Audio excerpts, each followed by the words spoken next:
How can I continue growing sales while bringing ACOS down? So when it comes down to continuing growing sales while bringing ACOS down, it's not as much as cutting from whatever already performs, rather cutting from things that don't perform or adding to things that already perform. So either you're going to look into whatever already works for your account, and then even if it's 100% ACOS, yes, we could reduce the bids, but if you are ranking or you created ranking campaigns for specific keywords and you're going to reduce the ACOS for the specific keyword, but you can end up with, yes, overall you reduce the ACOS for that particular keyword, but then you're also losing sales most of the time. This is what we see. So rather what we love to do is look at the ad level, look it into buckets. So we actually have on a weekly basis, whenever we are optimizing, we are going to look into what ad types are we running,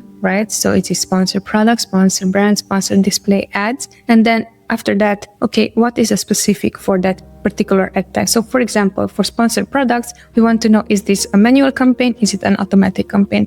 All right. Once established that, we are going to look into, should I be investing in an automatic campaign on an account level, not on a campaign level? Should I be investing 100% to be ACOS? Probably that is not the case. However, if it's on a campaign level, and this is again a discovery campaign, we want to go more aggressively. And on the campaign level, you have the 100% ACOS. There we might just open up the campaign and see, this is an auto campaign. It's going to trigger a lot of clicks. It's going to trigger a lot of things that are not relevant to my product. So if you're going to look up on an auto campaign and you're going in the search term reports, you might see that you actually have very good sales for specific search terms for your product that you want to convert on. And on the campaign level, it might seem that it's super expensive, but for those search terms that you showed up for that are completely making sense for you, you might be generating them with 20% ACOS. So that's why I'm saying that it's really important to understand first off from the ad type, then the particular